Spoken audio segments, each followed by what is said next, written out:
Good morning and good afternoon. A very warm welcome to Volvo Group Live, a series of online events where you get to tap into the experience of some of our passionate Volvo Group employees on topics that matter. We all want to be part of a world where we can be our own true self, whoever we are and whoever we love. Today, as we are stepping into the month of June, the Pride Month, we're going to talk about belonging in the workplace, about seeing the humanity in each other instead of the differences, and about feeling safe and valued so we can give our very best. How about we make this event as interactive as possible? So the next 45 minutes have been pre-recorded, actually, so you get a chance to interact live with the speakers you're seeing on screen, but you do that digitally in the feed of Facebook or LinkedIn, where you are watching us right now. Do keep your burning questions for the end, because we're going to have ample time for a live dialogue, and I'm looking forward to that. How about we get started?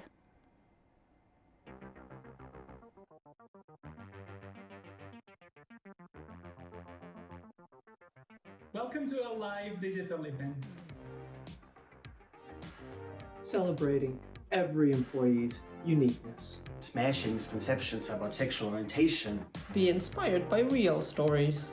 And learn how to create inclusion for real. See you there. How can I be a more understanding colleague? Well, how about we start by smashing common misconceptions we might have about sexual orientation? But before we get to that, I would like to introduce you to my colleague Marianne over in Greensboro in the US. Marianne is the co-chair of VEAGLE, which is Volvo Group's network for LGBT employees and their allies. Very good morning to you, Marianne. Oh, I love the tie. Can you tell us a little bit about the LGBT community? Good morning. I sure can. Hi, I'm Marianne. I identify as a lesbian, and please refer to me with feminine pronouns, she and her. The LGBTQ plus community has long been misunderstood and shunned by society. And while our standing in society has improved over the years, progress is slow and it varies by geographical region. Despite more companies than ever before showing public support for our community, we still have an inclusion disparity. According to an article by McKinsey & Company, LGBTQ plus people, and especially LGBTQ plus women, are extremely underrepresented at the entry level of management at 2.3%. And that drops down to 0.6% at the senior vice president level. Quote, this underrepresentation increases the likelihood that LGBTQ plus women will feel isolated at work, unquote. Isolated, alone, without support. And when race is added to the equation, the disparity is even further magnified. In the next portion of today's agenda, we want to talk about some misconceptions and how we can improve our work environment to be more inclusive. We have leadership from our VEAGLE organization here to smash 5 big misconceptions faced by the LGBTQ plus ally community on a regular basis. Please welcome Yuan. Thank you, Marianne. And the first misconception is that the sexual orientation is a private matter. Sexual orientation is part of who we are. And then, indeed, it's part of our private life. But what about private life at work? Think about it. Did you never speak about your private life in the office? Most probably, yes. And how will you feel if it was impossible to speak about it? Imagine the following situations. One colleague asks you what you've done for the weekend. Or you will get married and need to ask for vacations to your manager.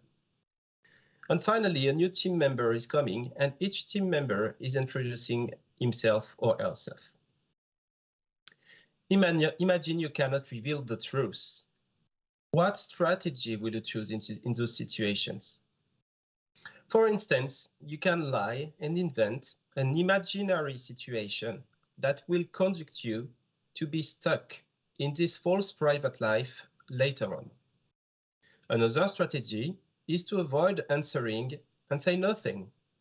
It will work once or twice, but not forever, since colleagues will be suspicious then.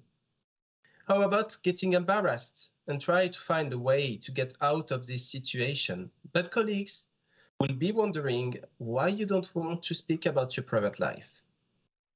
And finally, one option is to try to use personal and unpersonal pronouns and names to still replying, being vague, but that could be quickly exhausting because that means that you need to reflect about your answer before to speak.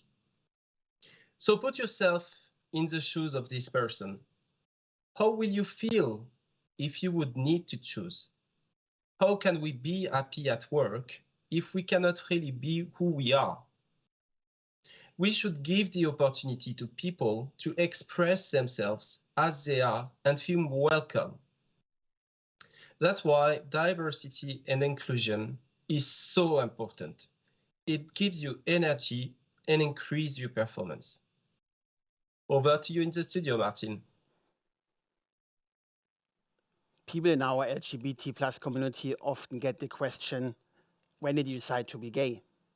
Yet we never ask people, when did you decide to be straight? And that's the second misconception, that sexual orientation is a choice. I want you to reflect on yourself. When did you decide about your own sexual orientation? Think about it.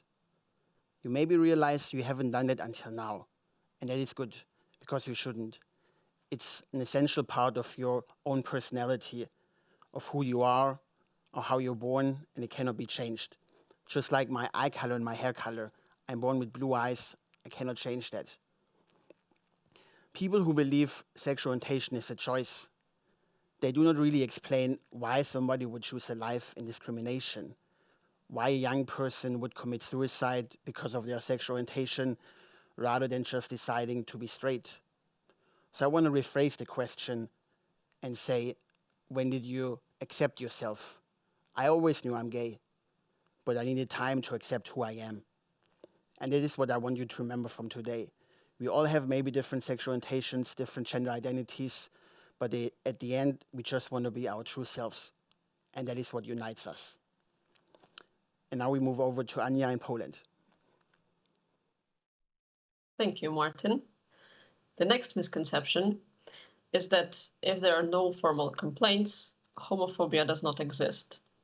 Yet, it is only a very explicit homophobia that can even be documented and addressed through policies and the Volvo Group Code of Conduct.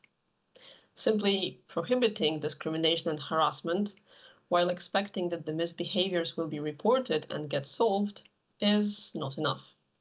Why? Well, firstly, because implicit homophobia is yet another thing. It's when homophobic beliefs are only hinted at, dissociated from the speaker, embedded within the rhetoric structures, and so on. How would you report that? Secondly, and this, by the way, applies to many other contexts of discrimination and mobbing, the fact that these cases are not reported does not make them disappear. It does not make them be less wrong or feel any better for their victims. And according to different surveys, LGBT plus employees have been or will be the victims of homophobia at least once in their careers. Filing a complaint is a huge act of courage. Not everybody is willing or able to do that. Thinking about it, have you never witnessed or been a victim of anything that would qualify for a formal complaint? Did you file it? Think about how many problems do we discover many years later. Does it mean that those problems did not exist, or simply they were not called out? Back to the studio, Osgun. Thank you. Another misconception is, if people want to hide their sexual orientation, it's their choice. When we think about it first, it feels like a choice maybe, but when we dig in a little bit deeper, we would understand in many of the cases, it is actually a situation or a set of circumstances that people find themselves in and they feel like they have to accept that. Hiding sexual orientation at work could be due to different reasons. First of all, it can be direct reasons like fear for a mistreatment or scorn, gossip, exclusion from the group, directly coming from your co-workers. The second one could be indirect, a fear of negative impact on career, seeing it as an impediment for promotion, or the fear of not being chosen over a stray colleague for a promotion. The third one is the country situation. People coming from more conservative countries would find it even more difficult to come out in the office. Of course, we cannot change the country conditions immediately, but we can change the conditions in the workplace. The moment we offer people a more open and accepting office atmosphere, and we ensure that they will get equal opportunities for the future, we will make it much easier for them not to choose to hide their sexual orientations. In Volvo Group, we have a policy against discrimination, and that is the first important step. And with this, we are actively trying every day to make our workspace more open and accepting. Now we move over to Brazil, to Luana. Thanks. Another misconception is that dealing with this subject will be controversial. It will be controversial in the beginning. It is a topic that many people still have a hard time listening to it and understanding it and need to be educated on. So we need to raise awareness and talk about it until this is no longer a taboo, until this is no longer controversial.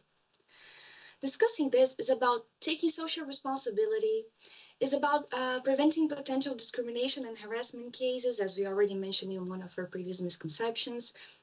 Because when we normalize this discussion, we normalize people speaking up for themselves when they need to, so the actions can really be taken. This is even about getting a business advantage, because when we are open regarding these discussions, we have our talents being their full selves at the workplace, and we also represent the market that we are in by always being updated and knowledgeable regarding the diversity of the people we serve. So how can we make this topic less controversial? We can take some actions like educating ourselves, being out there, putting ourselves in each other's shoes to understand what some people go through, and that we might be overlooking some situations. This misconception list is a great starter to understand that we still have a path to take ahead of us and that we are not where we could be yet.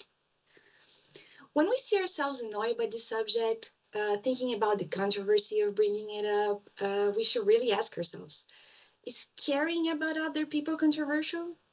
Is making people's lives better and lighter controversial? Is love controversial? Because ultimately, these are our goals when we bring these topics up. Now back to the studio. Thank you, Luana.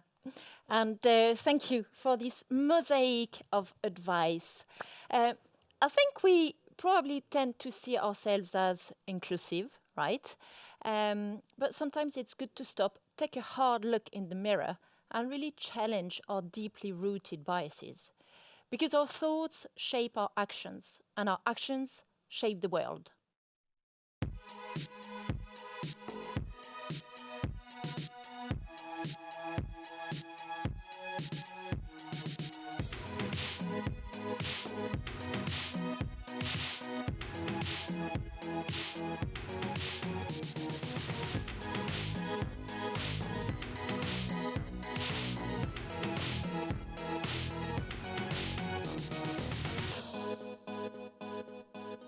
So by continuously challenging our thoughts, we have the power to shape the world we want to live in and to make a difference to real people. Like Eric, one of our colleagues in Volvo Group Canada, let us hear his story. Hi, my name is Eric, and I'm 54 years old. I work at Prevost in Canada, a bus manufacturer, which is part of Volvo Group in North America. I come from a small town of 25,000 people at the time. I grew up in a modest family where we had everything we need and more. For many people, older or kids, my parents were the best. But through my eyes, they were an absent father and an overprotective mother. As a child, I had mild anxiety disorders, but it got worse during my puberty because I felt so different from others and believed that no one could hear me or understand me. I closed in like an oyster, telling myself that I should take the path that everyone else is taking. It can't be that bad. I was so wrong.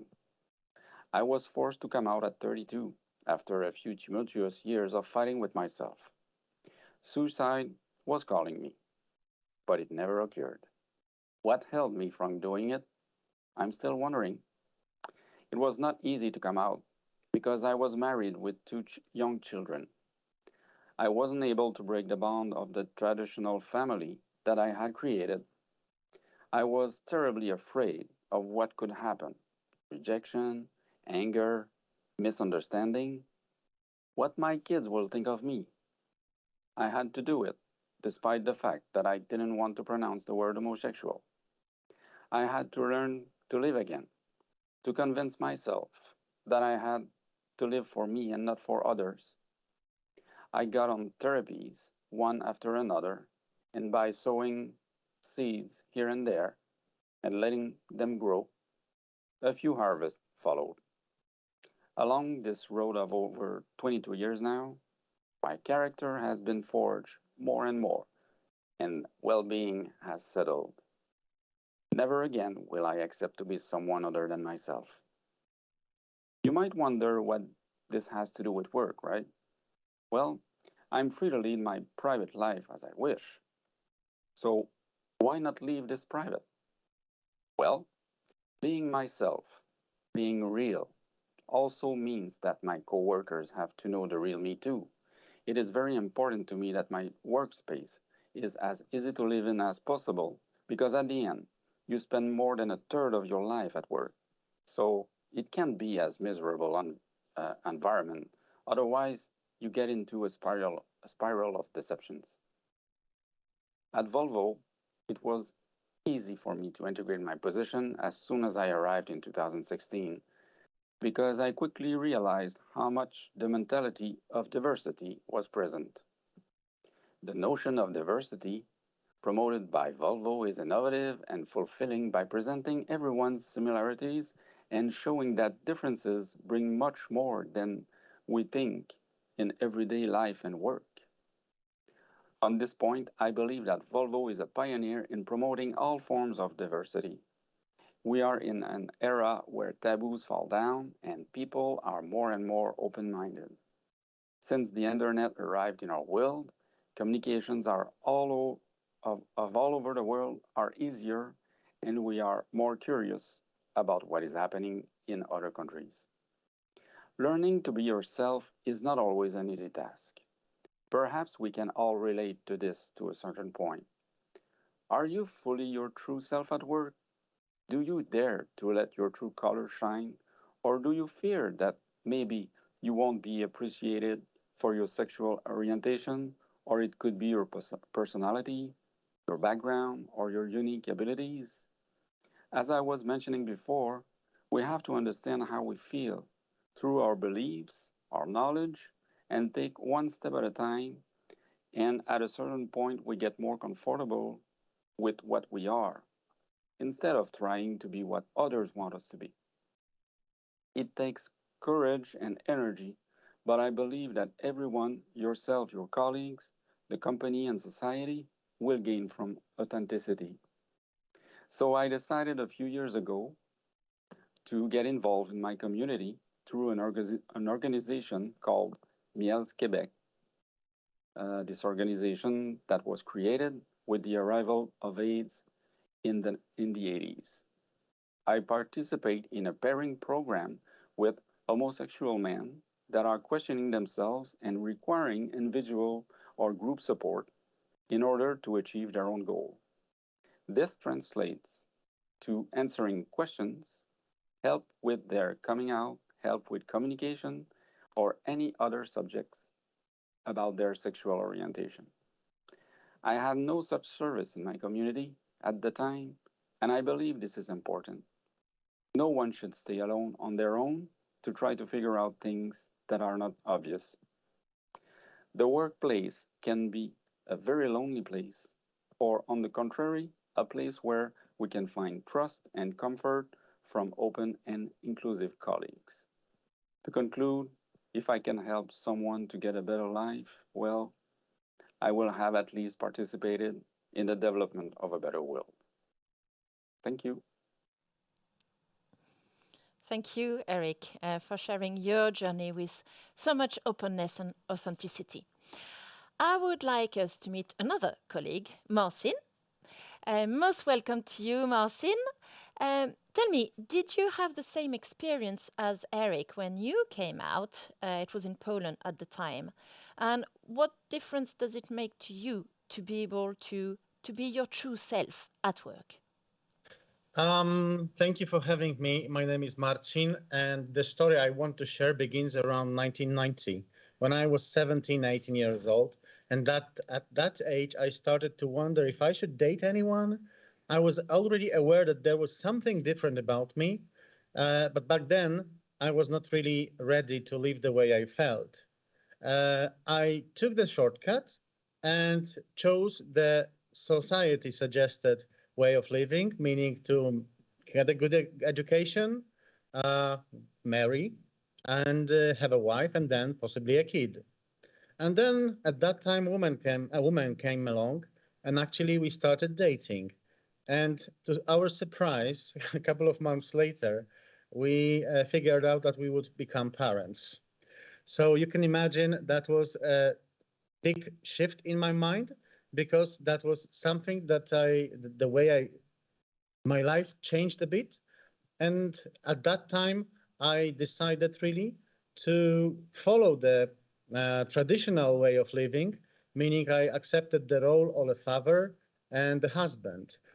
But anyway, at some point in my life, I thought about it to have a male partner and live the life I thought is the life of true me. And actually, a couple of years later, actually many years later, I met a man on a dating website. My son, Mateusz, was already then 15 or 16. And me and my new friend, we actually started to talk a lot, go for longer walks. And after a while, obviously, my wife found out that I was spending time with someone else. And she asked me openly if I dated anyone. And that was actually the big moment in my life, because I could either stay lying further and, possibly till the end of my life, or I would tell the truth about myself. So I told her that I dated a man, and at that moment, she was just devastated. I heard the most difficult words in my life ever just then. She told me that she knew I would be somebody distant at that moment, but she couldn't be jealous about anyone, because this is the way how I was built and how I was born. So after 2 years after that time, we got officially divorced, and quite full responsibility, obviously, for that situation I took on my shoulder. And after some time, we actually got into terms with the situation with my ex-wife. The thing was that my son actually didn't want to speak to me any longer, and that situation lasted for about 2 years. And then when he saw that we still respect each other, that we support each other, that we talk to each other, he slowly also started to accept the situation. And basically at this point, a couple of years now later, my partner and my son are actually good friends. And now how it comes to work. I shared my true identity at work some 10 years ago. That was in Poland. I worked for VFS in Warsaw. And that was about the time that I was getting the divorce. And a colleague from the work approached me during a coffee break. And she asked me, why the hell are you getting divorced after 10 years of marriage? And again, that was the moment. Lie further on, or just tell the truth. So I told her the truth. And I said, okay, I'm dating a man. And she said, okay, fine. Maybe let's have another coffee. And that was something that was so priceless, so precious to me because I didn't expect that sort of a reaction. Now, when you're a gay person in a pretty conservative society, you kind of respect the worst that you can imagine when you come out as gay person. But to me, this whole story just turned into like I won a lottery. The relationship with my ex-wife stays very good. The relationship with my son stays even better. And finally, I'm free from all the emotional major stress in my life that I had because of my sexuality. And on top of that, I experience a fully accepting work environment and open work colleagues. And now I was asking myself, would that be possible if I worked in a less accepting environment, in a different organization or a different team? I guess not necessarily. I'd probably stay shy and cramped in the closet. And a fully accepting work environment was actually one of the vital decision factors for me to come out. First of all, I knew I would not risk my job coming out as a gay, even if this conservative society. I felt accepted by my colleagues, which really translated to the fact that I could fully take part in the company life, in the meetings, in our discussions, business discussions as well, because I was not shy to come up and speak up about my ideas, my approaches, regardless if they are super challenging or funny or just crap. So I was never afraid of being stigmatized because of my sexual orientation. And this all not only did help me, but also I think it was quite beneficial for the organization. The reason I'm thinking about that is just because I could put all my energy, all my effort, everything I have to offer into my job. Not fighting stupid emotions, not fighting difficult isolation possibly. That really translated into me just giving away all I have for doing my job in the best way I can. And actually, after this story, because this is quite a story that is also something like a learning for me for my further life, the takeout I would like you to leave it with you is when you take full responsibility for your decisions, you get the feeling that you have the power, that you have the full control of what happens now and after. And the second, something that has a potential for a full disaster can turn totally opposite. And that depends basically on how you approach the matter. Thank you. I'm so happy, Marcin, that your story ended up as a happy story. Thank you so Indeed. much.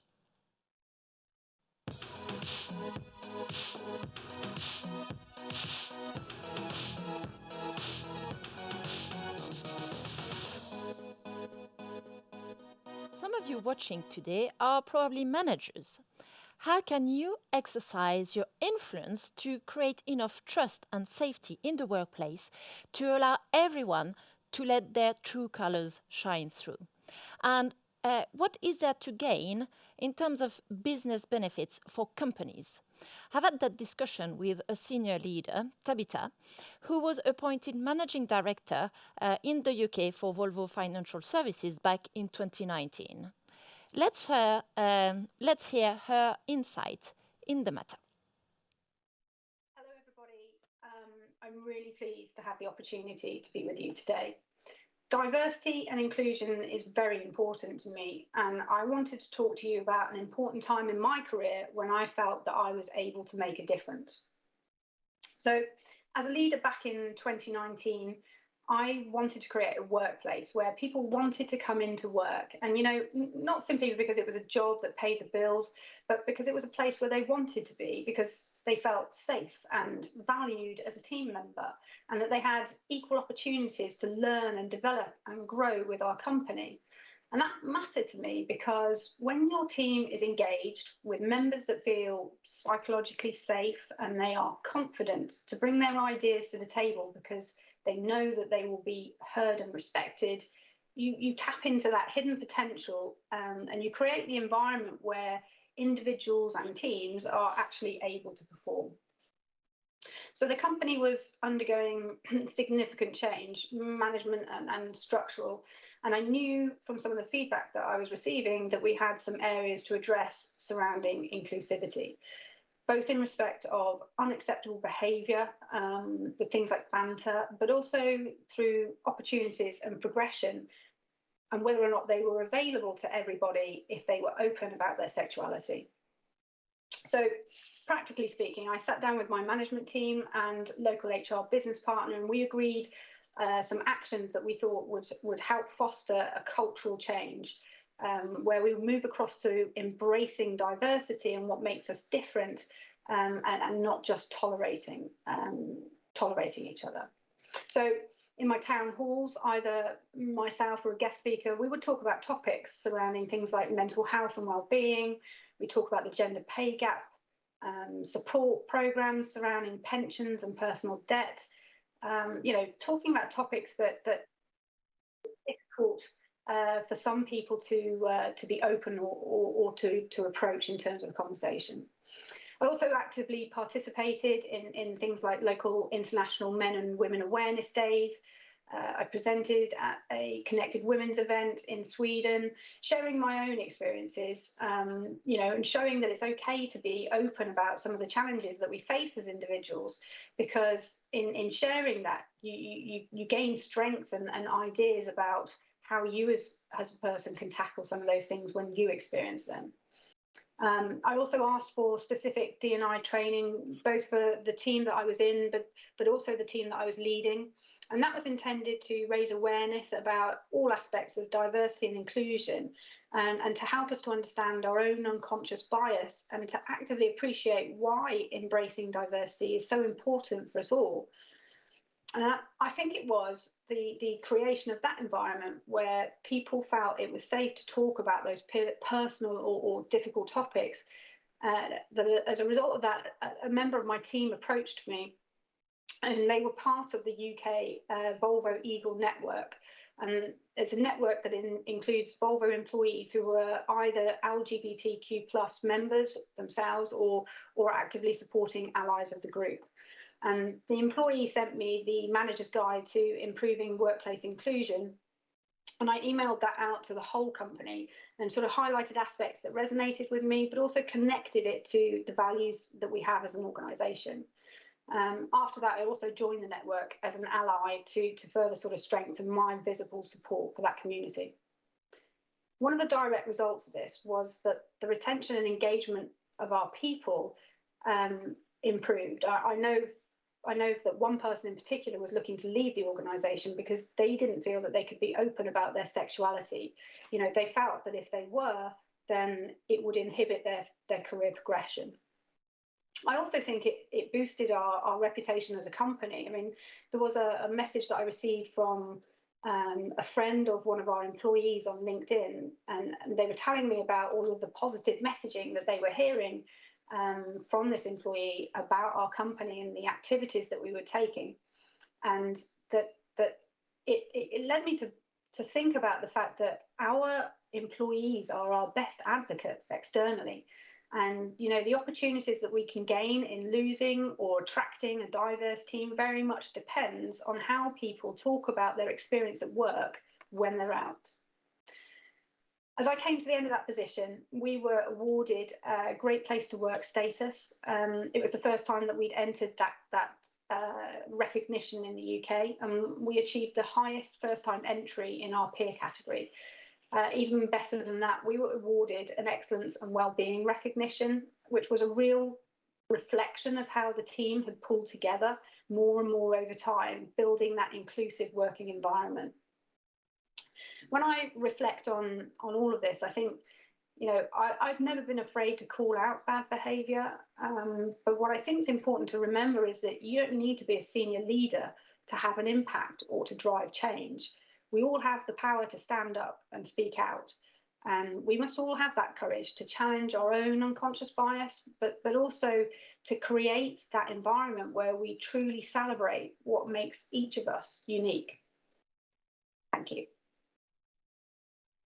Thank you very much, Tabitha, for this inspiring story. I like that you invite us all in our own sphere of influence to actively contribute. How do we move from words to actions? I'm very pleased to have with us another member or ally of Vegal Network. This is Laura. Most welcome, Laura. Thank you. You've been working in Volvo since 2018 in Sweden, but you're not actually from Sweden, are you? Where are you from? I'm originally from Paraguay, South America. I have moved to Spain. I was moving to Spain for educational purposes, and I am now in Sweden working. Tell us a little bit about your journey and your opinions on the world. Yes, I have been through a lot of experiences in life, bad one experiences, good one experiences, and I do not blame on them, but I want to learn from them. They make me a better person nowadays. And I have seen people losing their job for not being straight, which is inadmissible and totally unfair. And it happened a lot in some countries in South America. In particular, I remember a case of a famous journalist in my original country. He lost his job for that reason. And just as this example shows, it was clear, and it is clear for me, that you always are either part of the solution or part of the problem. So I definitely choose to be part of the solution and have decided to join the Vegal Network as an ally. But so you're not part of the LGBT community, but do you feel yourself part of some kind of minority? Yes, currently I am part of some minority groups in the Swedish society. I am a woman in engineering. I am a foreigner academics, but mainly I am a migrant, so I can clearly understand how the LGBTQ community people may feel. And I basically want to contribute to a better society for my friends, my family, or anyone unfairly persecuted nowadays. We must do whatever we can in our hands to make this world a better place to live. But practically speaking, what can I do to be more inclusive? Yes, first of all, we can be vocal. Let others know that you are supportive towards the community. For example, at the fika break or coffee break, you can casually mention that you have heard that same-sex marriage has become legal in Australia or other countries. You can be visible. You can show a statement at your desk or at myself. You can have a rainbow bag, a rainbow sticker in your phone.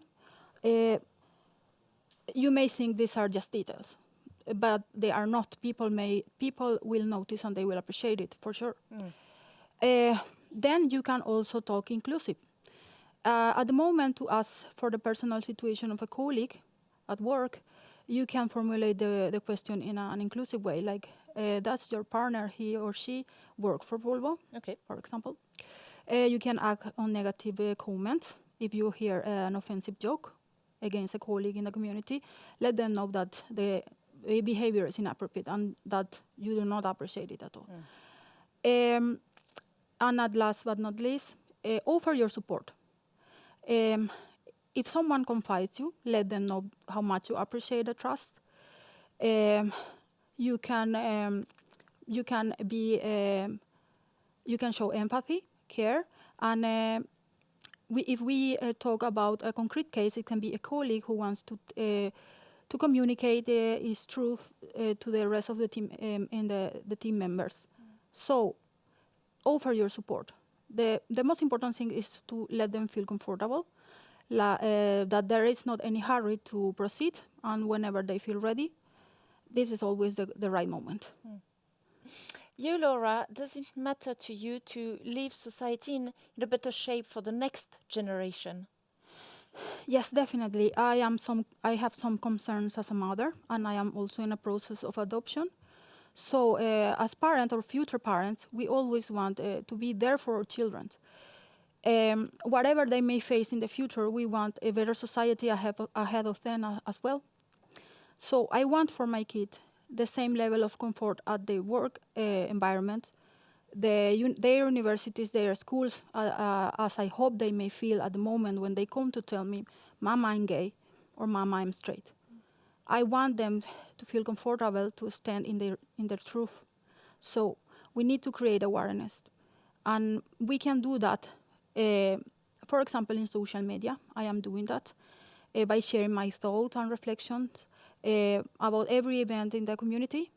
I am pretty sure that people in my network, in social media, they will change and open their mind if they see that companies like Volvo or other big companies are always supporting diversity and inclusiveness initiatives. It makes a lot of sense, of course. Laura, is there one last piece of wisdom you would like to leave with us? Yes, I want to invite people in general and the minorities to join forces and just let's embrace our uniqueness to make this world a better place to live. Let's do that. Thank you, Laura, for those precious tips, most useful if we want to be the change we want to see in the world. Another way to foster diversity and inclusion in the workplace is through employees' network. We've already mentioned VEGAL, which is Volvo Group's network for LGBT employees and their allies. And we're very privileged today to have the sponsor of the network, that is Jens Holtiger. Would you like to join us, Jens? Most welcome. Thank you. You are one of Volvo Group's executive vice presidents. Tell us a few words about the network itself and your take on diversity. Why does it matter to you? To start with, I think you can always get the corporate and business answer. It's diversity and inclusiveness drives business results and so on. And I agree with that. That is important. But for me, it becomes much deeper than that. I start by... I've lived in 5 different countries in my career, and what I learn in every country, and what you see in every country is when you meet people is that fundamentally people are the same. We want to be seen, we want to be respected, we want to be taken care of, we want to love, and we want to be loved. We just have different ways of how we express that, and I think it's so important, that learning, and for me, it's so important to protect that right in any way. More important than the business and the corporate answer to this, and that's why I want to sponsor VEGAL, and the network is really for the whole LGBTQ community, and where you can both be an ally but also be part of that community. And I think it's important that, for me personally, to support that. I can see the membership is slowly growing, and we are happy for that. Good news. But I think we can do more. And I can also say I'm responsible for industrial operations in the group, and especially when we see our factories, we see a fairly low level of membership, and that means to me still that we have a job to do. And what I talked about, I will fight every day for the right to express yourself in any way you want, and for me that is a fundamental value, and I still think we have a lot of work to be done, but I also believe that we are the Volvo Group and we can be better, and that I will support. Great. Thank you very much for those words of encouragement. Thank you for inviting us to serve as allies to one another in society and in the workplace. It takes courage and boldness, but I think we can all leverage from, letting each other strength shine through.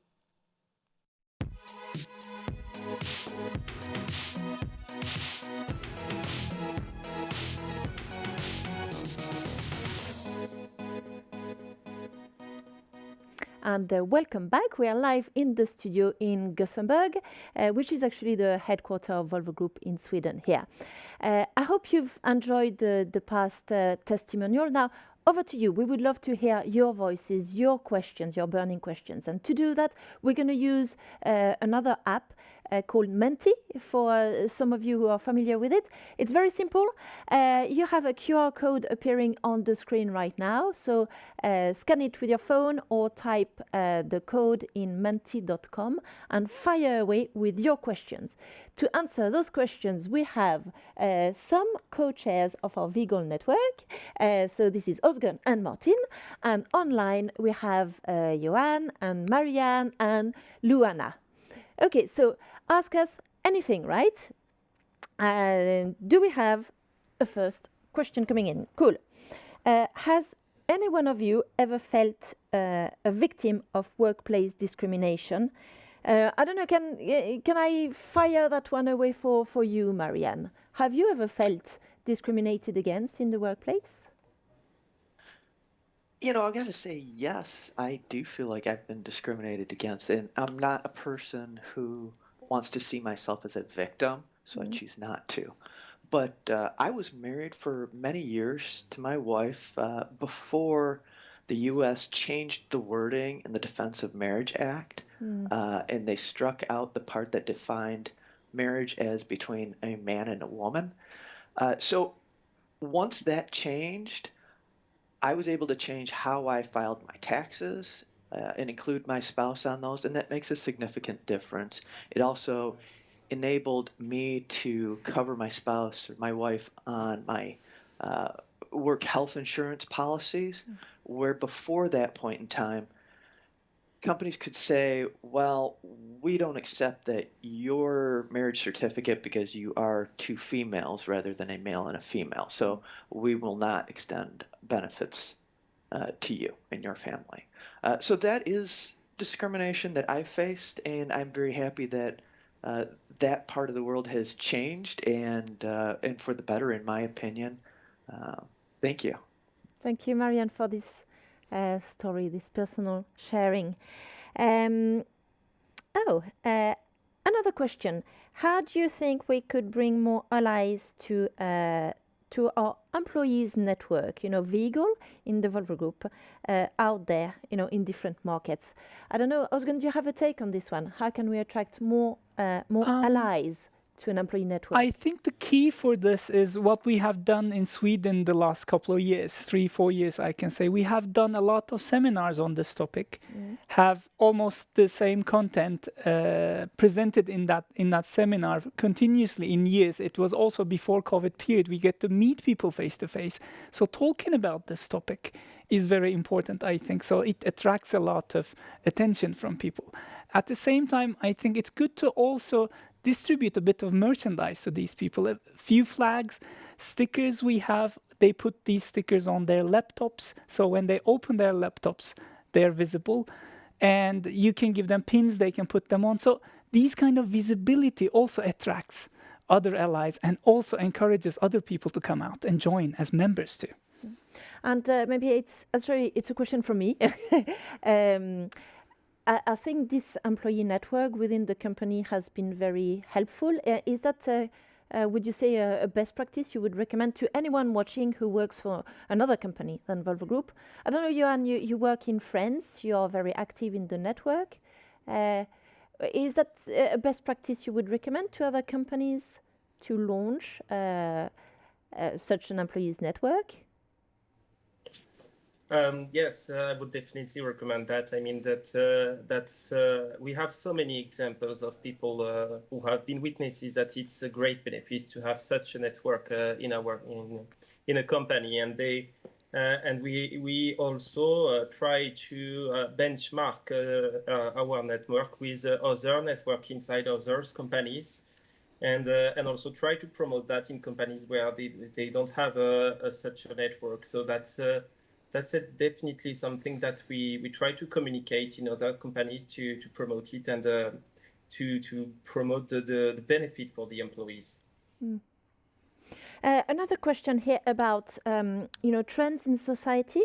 Perhaps for you, Martin, do you see that there's a difference when it comes to people feeling more maybe open about their sexual orientation from one generation to the next?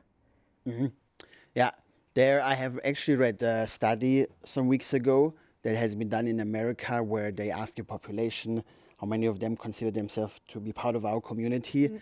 And the generation, my generation, or the one older, my parents' generation, only about 8 to 10% of the population consider themselves to be part of our community.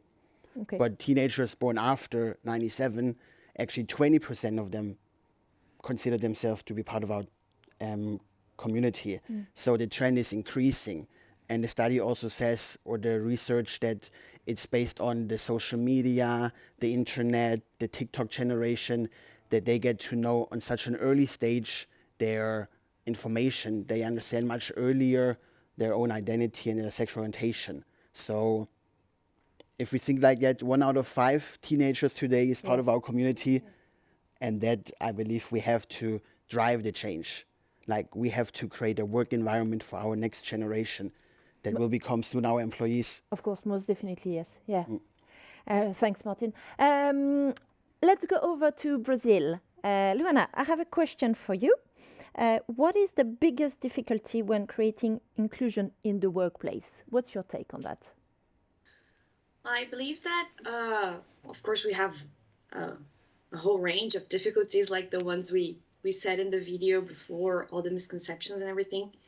But I think that the biggest difficulty of all is to have all hands on deck, you know, to have everyone to put on the other people's shoes and everyone actually be really knowledgeable about it and really understand what happens to all the different types of people with different sexualities, with different backgrounds and everything. And I think that's the biggest difficulty of all, to have everyone with this mindset, because we need everyone for that. We're talking about inclusion. So we need everyone to feel included and everyone to include other people. So I think that would be the biggest difficulty of all. I was following the discussion online, and there were a lot of comments, reflections about the coming out process, and I liked it, how someone talked about its ever ongoing journey, life journey, perhaps. Does any one of you have some kind of tips, whatever worked for you in this coming out process?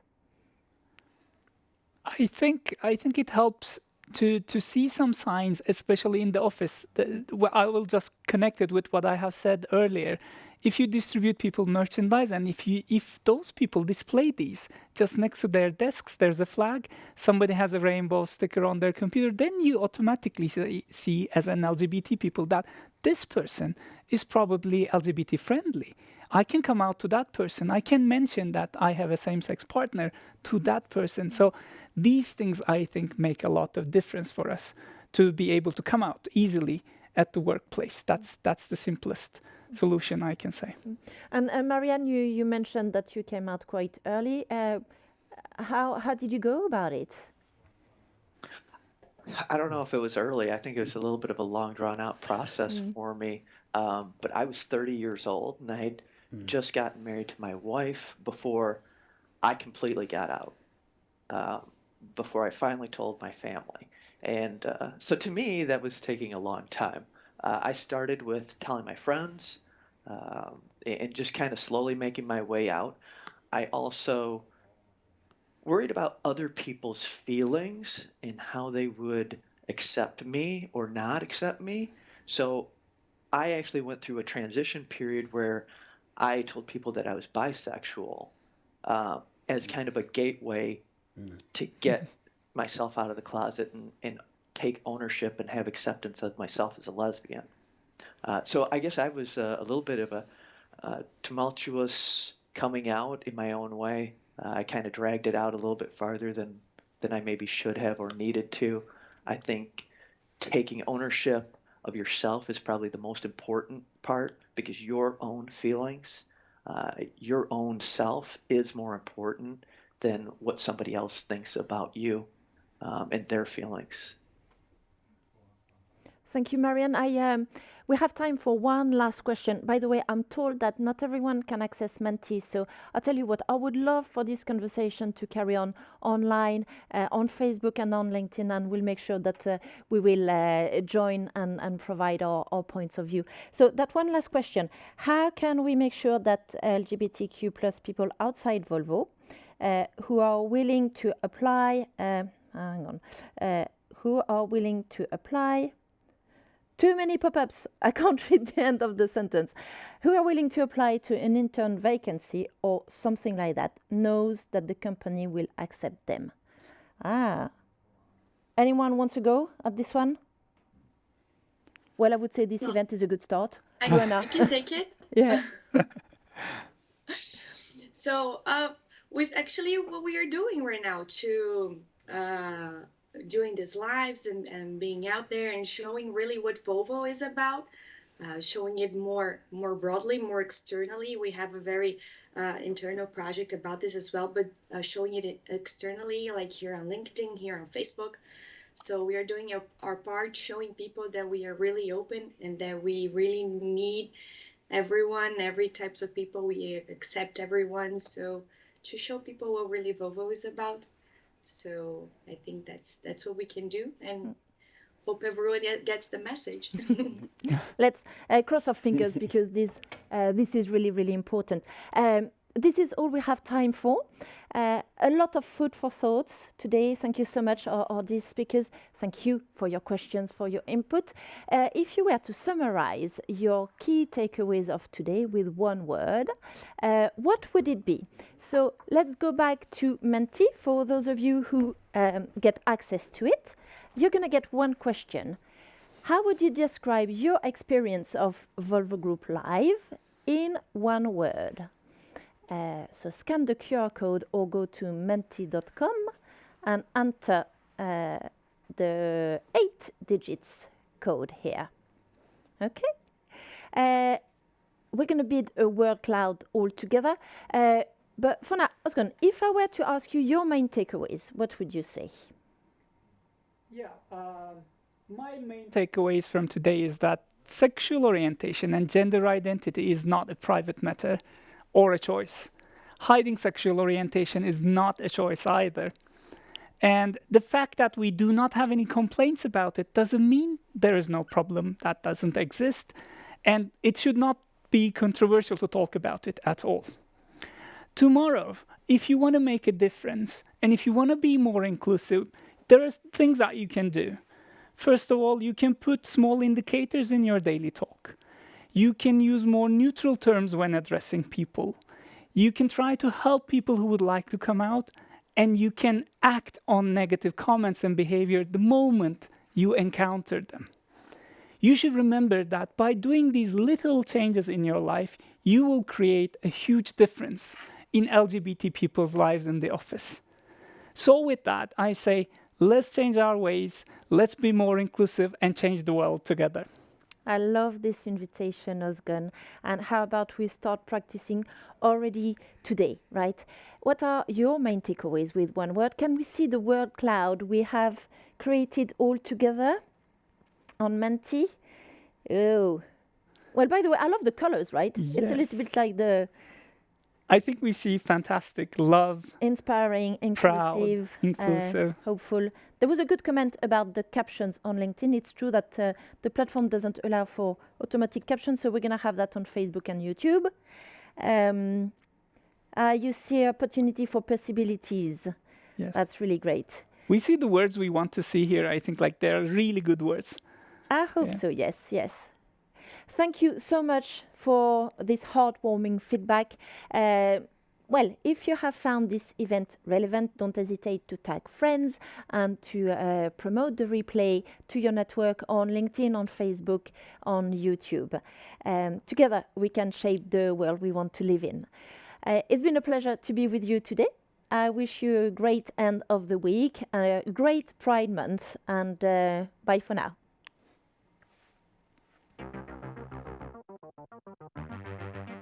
Appreciation.